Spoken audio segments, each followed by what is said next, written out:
नमस्कार दोस्तों, कैसे हैं आप लोग। उम्मीद करता हूं आप लोग बहुत अच्छे होंगे और आपकी तैयारी बहुत अच्छे से चल रही होगी।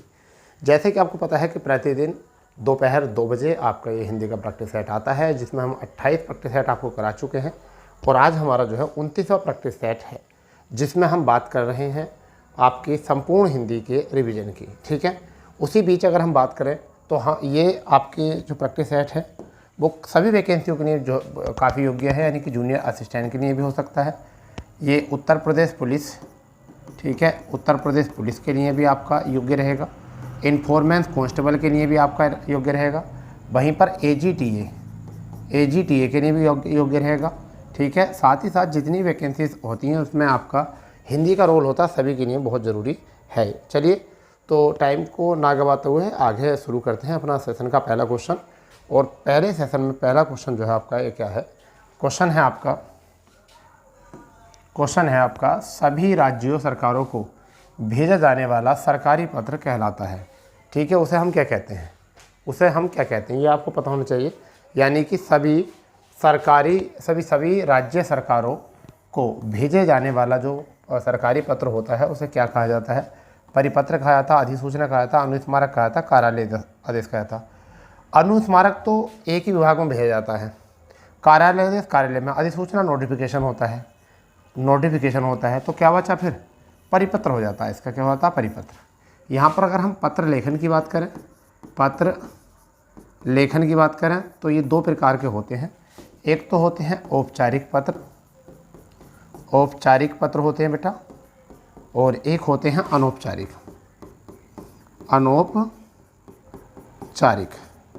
ये होते हैं पत्र।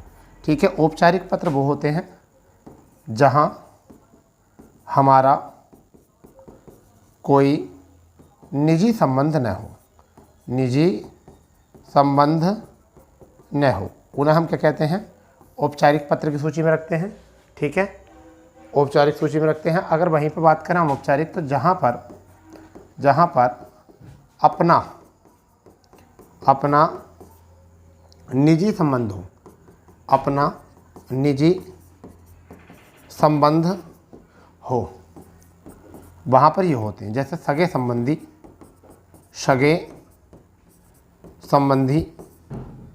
दोस्त, रिश्तेदार etc. ये होते हैं। ठीक है, यहाँ पर जो आते हैं सरकारी पत्र आते हैं, क्या आते हैं, सरकारी पत्र आते हैं, अर्ध सरकारी पत्र आते हैं। साथ ही जितने भी आपके सामने पत्र हैं सारे कैसे पत्र हैं, औपचारिक पत्र हैं। इस टाइम ये सारे कैसे हैं, औपचारिक पत्र हैं।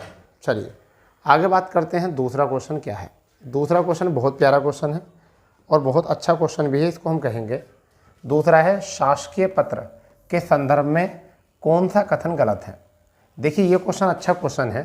शासकीय पत्र से एक क्वेश्चन आपको जरूर देखने को मिलेगा, बहुत ज़्यादा ज़रूरी है, एक क्वेश्चन देखने जरूर मिलेगा। अब इसमें क्या था कि पत्र संख्या के ऊपर तिथि लिखी जाती है, संबोधन महोदय होता है। बिल्कुल गलत बात है, संबोधन महोदय नहीं होता। पत्र के सबसे ऊपर पत्र संख्या लिखी होती है, सबसे ऊपर नहीं लिखी होती, ये भी गलत है। पत्र के बाईं ओर सेवा में लिखा होता है, नहीं जी। तो हमारा कौन सा बचा फिर, ये आपका बच गया पहला। इस तरीके से आपका दूसरे का जो आंसर आ गया है वो आ चुका है आपका ए विकल्प। यानी कि पत्र संख्या के ऊपर तिथि लिखी होती है, ये बात सत्य है। बस ये बात सत्य है, ये भी आपको पता होना चाहिए। चलिए, जो ज़्यादा कुछ समझाने का है था नहीं, इससे पहले हम क्वेश्चन समझा चुके हैं। यहाँ बहुत प्यारा क्वेश्चन है, इससे क्वेश्चन कई सारे एग्जामों में देखा भी गए हैं। क्वेश्चन नंबर 3 जो है वो क्या है, माता पिता द्वारा पुत्र को लिखे गए पत्र में माता पिता द्वारा क्या अभिवादन किया जाना चाहिए। अभिवादन में क्या किया जाना है, सादर प्रणाम, शुभकामनाएं, सादर नमस्कार। सादर प्रणाम और सादर नमस्कार ये सब अपने से बड़ों को लिए होते हैं, जबकि शुभ आशीर्वाद ये छोटों के लिए होते हैं। किसके लिए होते हैं, छोटों के लिए होते हैं, अपने से छोटों के लिए होते हैं। माता पिता के द्वारा, दादा दादी के द्वारा जो होते हैं ये आपके होते हैं इस तरीके से। क्योंकि सादर प्रणाम जो है वो तो गलत हो जाएगा, यहाँ सादर प्रणाम तो गलत हो जाएगा, तो इसमें आपका कौन सा हो जाएगा, शुभकामनाएं यहाँ पर जो है आपका सही हो जाएगा। ठीक है,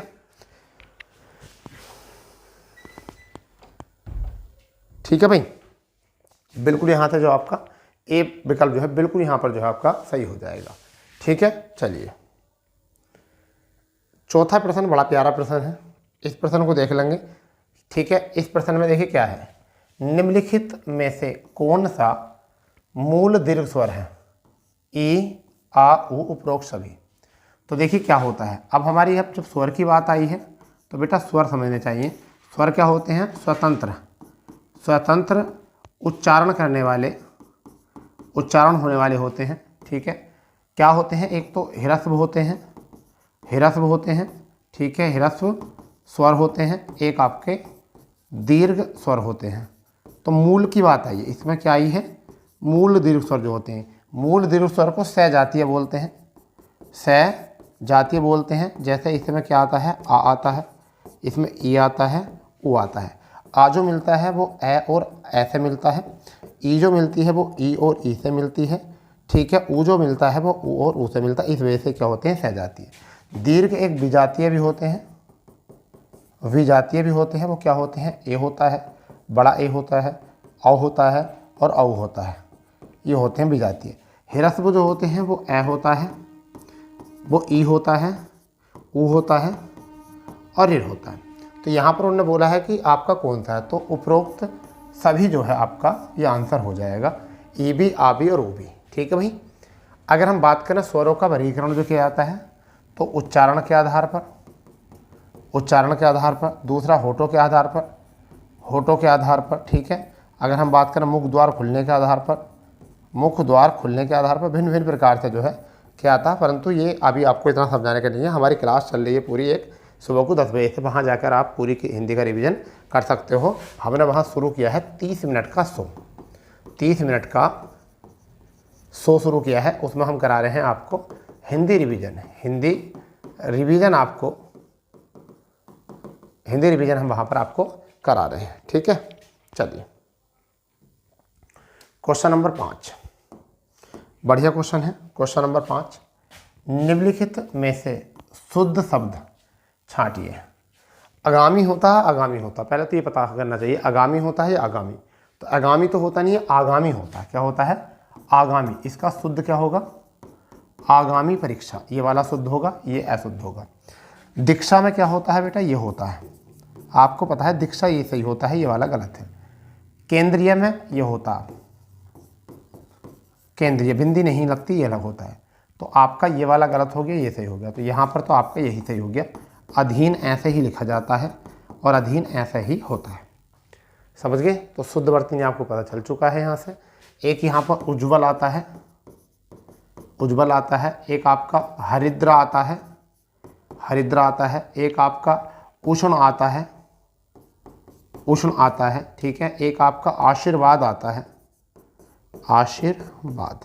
ठीक है, एक आपका प्रागैतिहासिक आता है, प्रागैतिहासिक, प्रागैतिहासिक, हासिक, ये आपका सही होता है। ठीक है, एक आपका आता है, आपका एक आता है ज्योत्सना, एक ज्योत्सना आता है आपका। एक कवियत्री आता है, कवियत्री, ये वाला सही होता है, कवियत्री। ठीक है, तो ये कुछ शब्द हैं जिनको आपको तैयार करके रखना भी है और होने भी ज़रूरी चाहिए तैयार। ठीक है, क्योंकि इनके बिना कुछ मुझे लगता नहीं है कि आपका कुछ ठीक ठाक हो सके। ठीक है, चलिए छठा देखते हैं क्वेश्चन क्या है। छठा क्वेश्चन क्या है, फिर शुद्ध वाला आया है। निम्नलिखित में से शुद्ध वर्तनी वाला शब्द छांटिए। एक ही शब्द है तो क्या हो जाएगा, सांप्रदायिकता हो जाएगा, ये हो जाएगा सांप्रदायिकता, सांप्रदायिकता, सांप्रदायिकता, बस ये होता है सांप्रदायिकता, सांप्रदायिकता। ठीक है, ये बनता है। चलिए इसमें कुछ नहीं था समझने का। सातवां क्वेश्चन बड़ा प्यारा क्वेश्चन है, वाह भाई वाह, मौज कर दी बिल्कुल। देखिए क्या है, सातवें प्रश्न में है संधि, यण संधि, अयादि संधि, दीर्घ संधि, गुण संधि, वृद्धि संधि संधि के किस मूल भेद के अंतर्गत आते हैं, सन्निहित है। व्यंजन संधि, विसर्ग संधि, स्वर संधि। जैसा आपको पता है, संधि 3 प्रकार की होती है। संधि जो होती है वो कितने प्रकार की होती है, 3 प्रकार की होती है। एक आपकी आती है स्वर संधि, स्वर संधि, दिख रहा,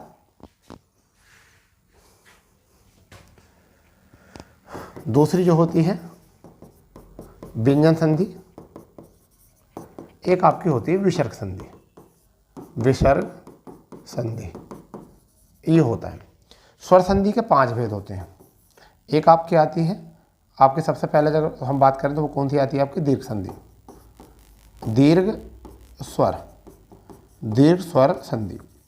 ठीक है। दूसरे नंबर पर जो आती है, वो आती है गुण स्वर संधि। तीसरे पर जो आती है वो क्या आती है? वृद्धि स्वर संधि। चौथे नंबर पर जो आती है वो कौन सी होती है? यण स्वर संधि। 5वें नंबर पर जो आती है क्या आती है? आयाधी स्वर संधि। ठीक है भाई। इसमें जो होता है वो क्या आता है? आ, ई, उ। इसमें ए, ओ, अर। इसमें बड़ा ए, बड़ा ओ। इसमें य, रे, वह। इसमें अब, आव, आबू। ठीक है। इस आए, आयु, इटीसी, ये शब्द आते हैं, इनको कहते हैं हम। तो ये किसके भेद हो गए? किसके भेद हो गए? स्वर संधि के यहाँ पर भेद हो चुके हैं। यही आपका जो है आंसर है बी विकल्प। पूरी हिंदी का जो है ना एकदम पोस्टमार्टम टाइप कर दिया है हमने। ठीक है। हम चाह रहे हैं कि आपको जो भी क्वेश्चन आपके सामने आए उसका पूरी तरीके से एनालिसिस किया जाए, इत्मीनान के साथ एनालिसिस किया जाए, बिंदास तरीके से जो है एनालिसिस किया जाए। बस हमारा मतलब तो यही है। ठीक है। चलिए आगे बात करते हैं। 8वां क्वेश्चन क्या है? ये बड़ा प्यारा क्वेश्चन है। ठीक है। ऐसे क्वेश्चन अगर आ गए तो मज़ा आ जाएगा आपका। देखिए 8वां क्वेश्चन क्या है? निम्नलिखित में से कौन सा व्यंजन संधि का उदाहरण है? व्यंजन संधि का उदाहरण। ठीक है। तो पहले इनका उदाहरण देख रहे हैं। उत प्लस के ज्वल व्यंजन संधि का उदाहरण है। यहाँ पर ऋक प्लस के वेद, यहाँ पर उत प्लस के चारण,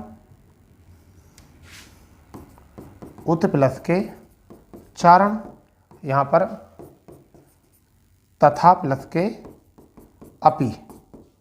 ठीक है। तो यहाँ पर ये पूछा होगा व्यंजन संधि का उदाहरण नहीं है। इसमें क्वेश्चन पूछा गया होगा व्यंजन संधि का उदाहरण नहीं है, तो यहाँ नहीं रह गया बच्चा। तो यहाँ क्या होगा? नहीं है, नहीं पूछा गया होगा। तो ये भी होता है, ये भी होता है, ये भी होता है। तो तथा प्लस के अपि नहीं होता, क्योंकि ये किसका होता है? ये होता है दीर्घ स्वर संधि का। किसका होता है? दीर्घ स्वर संधि का। ठीक है बेटा। बस ये चीज़ दी होगी इसमें, तब गड़बड़ हो गई है। तो अगर आपकी पढ़ाई अच्छी है, अगर आपका नॉलेज आपको बढ़िया है, तो आप सवाल को ठीक भी कर सकते हो। कोई दिक्कत वाली बात इसमें नहीं है। ठीक है भाई। चलिए 9वां क्वेश्चन क्या है? बहुत बढ़िया भाई। सेना नायक में समास कौन सा है? सेना नायक में कौन सा समास है? सेना का नायक तो क्या हो जाएगा?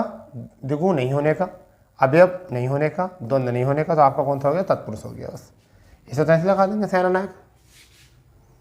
ठीक है। चलो 10वां देखते हैं। चौराहा। चौराहा, चौराहों का समास विग्रह क्या है? चौराहा का समास विग्रह मोस्ट है ये। 4 राहों का समाहार क्या है? 4 राहों का समाहार। 4 राहों का हार गलत है, 4 राहों का समाचार गलत है, 4 राह गलत है। क्या हो जाएगा? 4 राहों का समाचार। अब ये 4 राहों का समाचार किस में आ जाएगा? ये आपका आ जाएगा बेटा द्विगु समास में। द्विगु समास कौन सा आ जाएगा? द्विगु समास।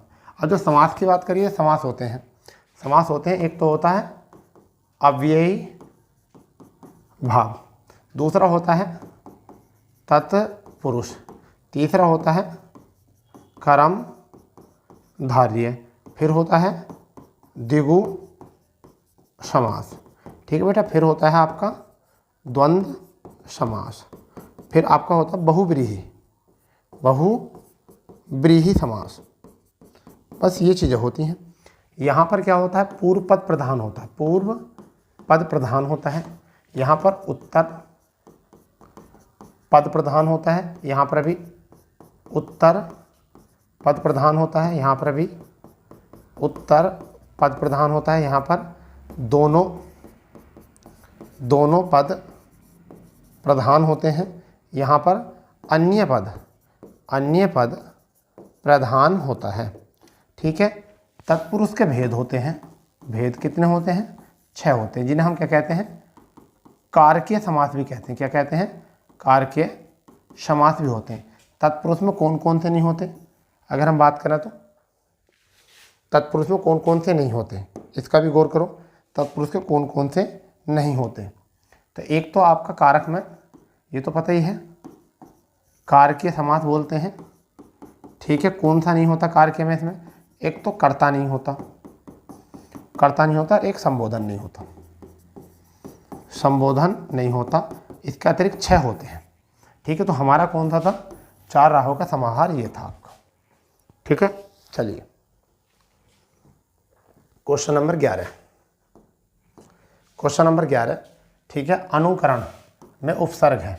बेटा उपसर्ग 2 प्रकार के होते हैं, एक तो होता है संधि युक्त, एक होता है संधि मुक्त। संधि मुक्त, ये 2 प्रकार के होते हैं। तो अनु प्लस के कर्म, डी विकल्प हो गया। कैसा है ये? संधि मुक्त। ये जो है अनुकरण जो है, अनुकरण, ये कैसा है? अनु इसमें आया है, तो ये कैसा है? संधि मुक्त, क्योंकि इसमें संधि नहीं बन रही। जहाँ संधि बनेगी, जैसा अत्यधिक, तो क्या बनेगा? अति प्लस के अधिक, अति प्लस के अधिक, तो क्या शब्द बना? अत्यधिक। तो ये जब बना है सब, तो इसमें कौन सा है? संधि युक्त है। तो यहाँ पर पता होना चाहिए आपको, उपसर्ग 2 प्रकार के होते हैं। ठीक है आपके, ठीक है, चीज़ें याद रखो, कोई बात नहीं है। बार बार क्वेश्चन क्या है? अप उपसर्ग लगाकर, अप उपसर्ग दिया गया विकल्पों में से किस साथ प्रयुक्त होता है?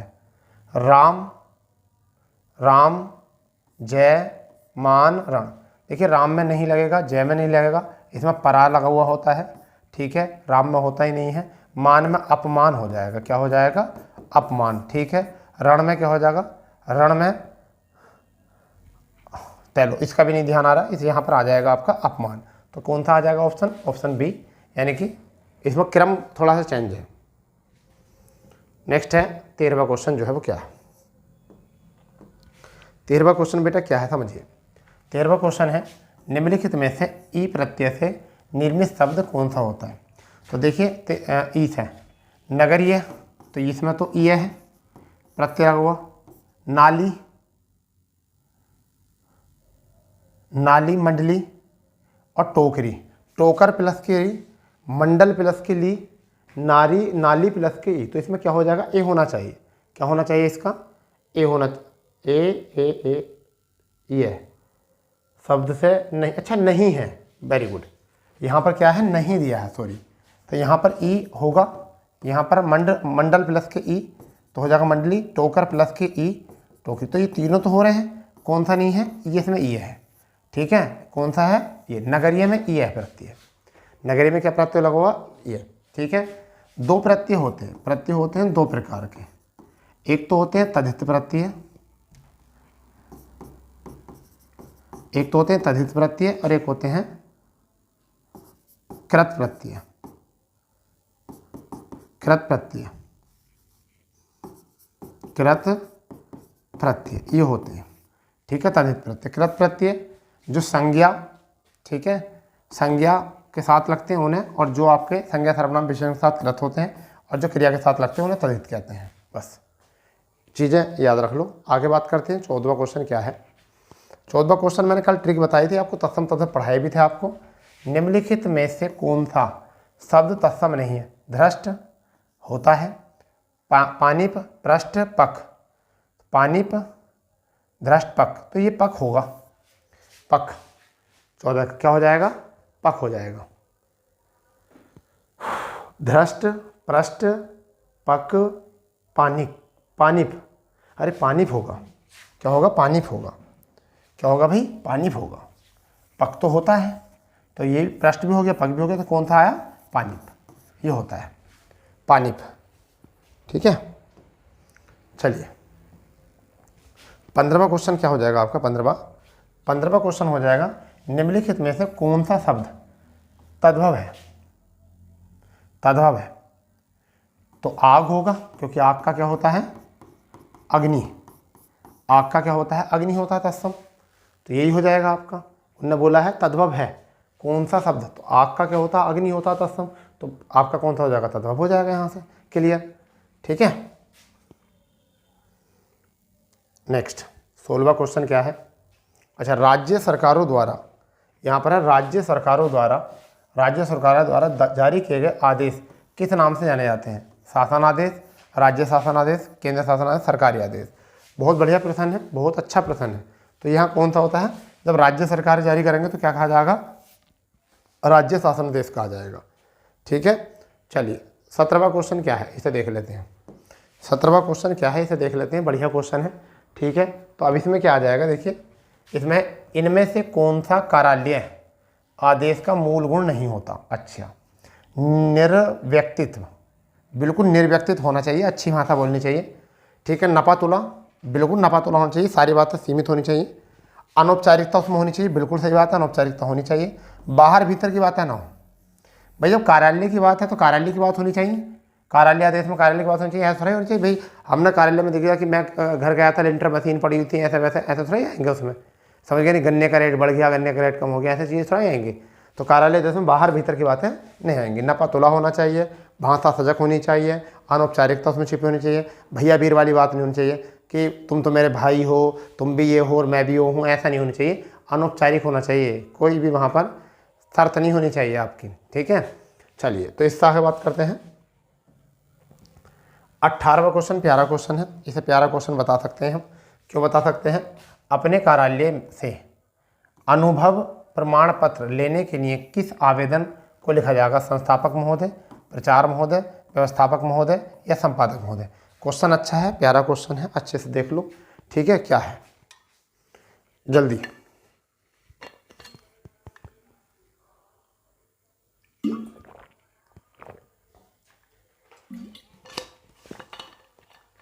भैया बताइए, आपको लेना है कार्यालय से अनुभव प्रमाण पत्र और आपको कौन सा आवेदन करना पड़ेगा। तो उसके लिए आपको क्या करना पड़ेगा, व्यवस्थापक, क्या करना पड़ेगा, व्यवस्थापक महोदय को लिखना पड़ेगा।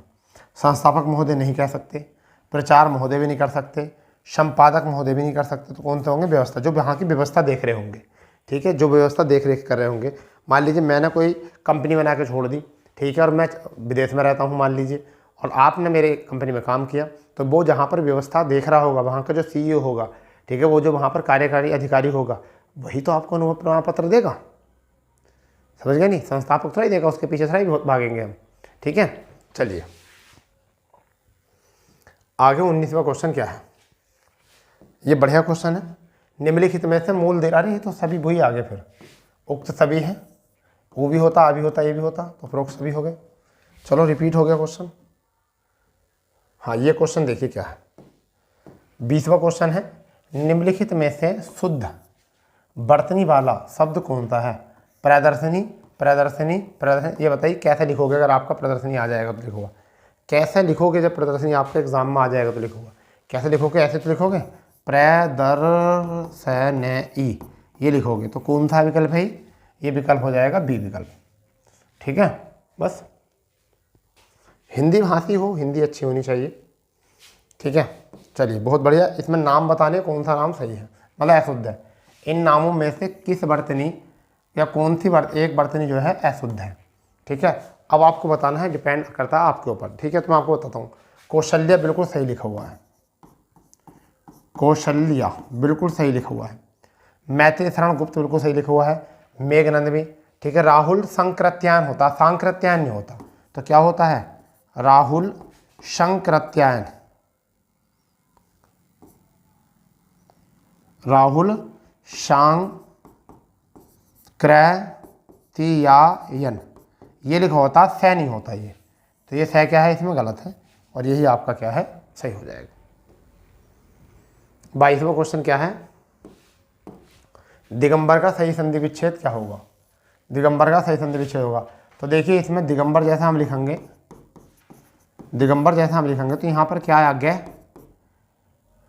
गै बना, और गै कब बनता है, जब कै का मेल ऐसा हो, तो क्या बन जाएगा, दिक प्लस के अंबर। ठीक है, दिक प्लस के अंबर, और ये कहाँ पर है, दिक प्लस के अंबर, ये है डी विकल्प में। अब यह है आपकी व्यंजन संधि। कौन सी संधि है? व्यंजन संधि। अब व्यंजन संधि में रूल क्या है?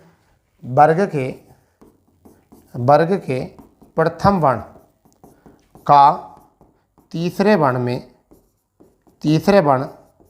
में परिवर्तन, ये है वो आपका। अब उसमें क्या होता है, अगर पहले वर्ण के बाद में तीसरा चौथा स्वर, ठीक है, यह रह लह वह और है आए, तो ये पहला जो है वो क्या बन जाता है? तीसरा वर्ण बन जाता है। ये इसका रूल है। तो यहाँ अंबर स्वर था ए का, और कै जो था पहला वर्ण था, तो कै को क्या बना दिया? ज्ञ बना दिया यहाँ से। ये इसका रूल था, समझ गए? ये इसका रूल था। क्वेश्चन नंबर 23, सुपरफास्ट डिवीजन है। सुपरफास्ट डिवीजन ऐसा नहीं है रो रो कर। निम्नलिखित में से कौन सा स्वर संधि का प्रकार नहीं होता? दीर्घ होता है क्योंकि इसमें आ होता है, इसमें ई होती है, इसमें ओ होता है। यण होता है, इसमें यह होता है, इसमें र होता है, इसमें वह होता है, ये होती है। विसर्ग नहीं होती है क्योंकि विसर्ग में विसर्ग होता है, इसलिए विसर्ग संधि हो जाती है। तो हमारा आंसर जो हो जाएगा वो सी हो जाएगा। गुण में ए होता है, ओ होता है, ठीक है, और अर होता है, ये होते हैं। ठीक है भाई, ये याद रखो। 24वां क्वेश्चन क्या है? आजन्म में समास है। आजन्म में समास है तो देखिए, आ प्लस के जन्म, और आ जो है उपसर्ग है, ठीक है। तो जिस समास में पूर्व पद प्रधान हो, उपसर्ग हो, अव्यय हो, तो उसे हम क्या कहते हैं? अव्ययी भाव कहते हैं। अव्ययी भाव कहते हैं। तो कौन सा है भाई? अव्ययी भाव समास है, आपका बी विकल्प। ठीक है। बहुव्रीहि समास में क्या होता है? बहुव्रीहि समास में बेटा क्या होता है? अन्य पद प्रधान होता है। अन्य पद प्रधान, जैसे पंकज, ठीक है, पंख में पैदा होने वाला यानी कि कमल, ठीक है। चक्रधर, चक्र को धारण करने वाला विष्णु, ठीक है। चंद्रमौली, चंद्र है मौली पर जिसके, तो शिव जी, ठीक है। इस तरीके से चलिए क्वेश्चन नंबर 25। क्वेश्चन नंबर 25 में है अधोलिखित शब्दों में से तत्पुरुष समास है। मुनिवर, पराधीन, सुसंगत, धज्जित। तो पराधीन, पर के अधीन, ठीक है, कुछ इस तरीके से हो जाए, परा के अधीन, ठीक है। क्या हो जाएगा? परा के अधीन। तो यहाँ पर कौन सा हो जाएगा? पराधीन हो जाएगा। पराधीन, ठीक है, पराधीन, पर के अधीन, ठीक है। तो क्या बन जाएगा? ये बन जाएगा पराधीन, ठीक है। आपका बी, सी विकल्प इसका, मतलब दिखने बी लग रहा है आपको। 26वां क्वेश्चन है अलंकार में किस उपसर्ग का प्रयोग हुआ है? ठीक है। तो देखिए क्या होता है, अलम प्लस के कार, तो यहाँ पर क्या हुआ? अलम का प्रयोग हुआ, और ये आपका जो है डी पार्ट। क्या है? D part. उपसर्ग पहले ही बता चुका हूँ मैं, दो प्रकार के होते हैं। 26वां क्वेश्चन है, अभी बताया था प्रागैतिहासिक में उपसर्ग है, तो क्या होगा? उपसर्ग कितने होते हैं? 2 होते हैं। और 2 कौन कौन से होते हैं? एक तो होता है संधि मुक्त, एक होता है संधि युक्त। तो इसका संधि विच्छेद क्या होगा? प्राक प्लस के ऐतिहासिक। तो कै का क्या बन गया? ए आया है तो कै बन गया, इस वजह से प्राक हो जाएगा इसमें। कहाँ है भाई? ए पार्ट, ए वाला, बस प्राक प्लस के ऐतिहासिक। तो संधि मुक्त है, संधि युक्त है।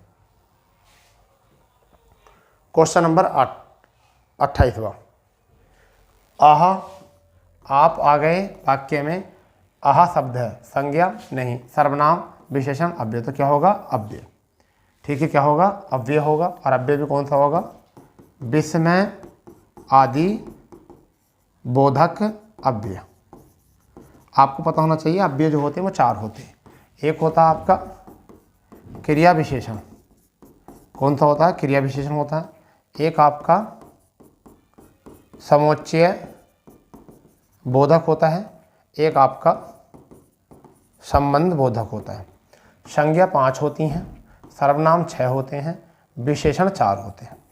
ठीक है, ये भी पता होना चाहिए। और अव्यय कितने होते हैं? अव्यय 4 होते हैं। ये आपको सब बातें पता होनी चाहिए, इनकी कई बार नंबरिंग भी आ जाती है। ठीक है भाई, चलिए 29वां क्वेश्चन क्या है?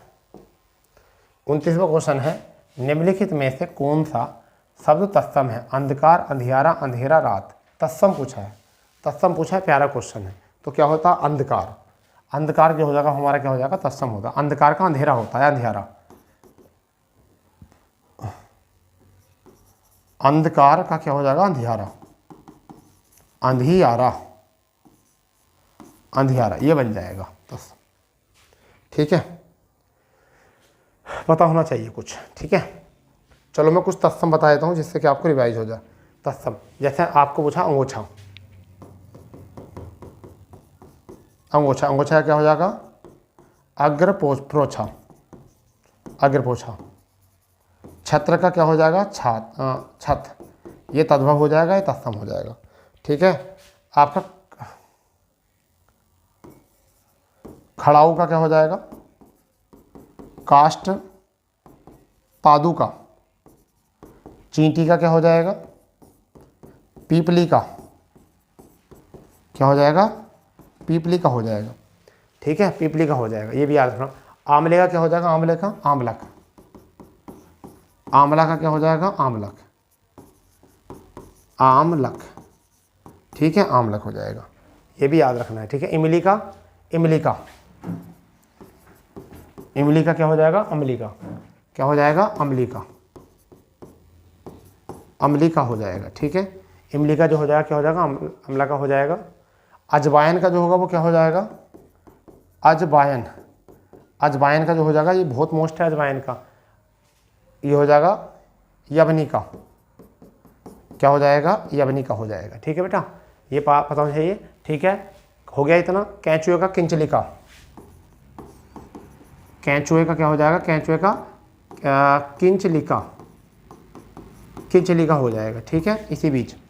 ठीक है, आंवले का आंवलक हो जाएगा, ईख का इक्षु हो जाएगा, छर का अक्षर हो जाएगा, पार्स का पास हो जाएगा, करपट का कपड़ा हो जाएगा। ठीक है, इस तरीके से ज्ञान का जान हो जाएगा। ठीक है, आमचूर का अमचूर हो जाएगा, अफीम का एहीफेन हो जाएगा। ठीक है, गधे का गर्दभ हो जाएगा, खिचड़ी का क्रसर हो जाएगा।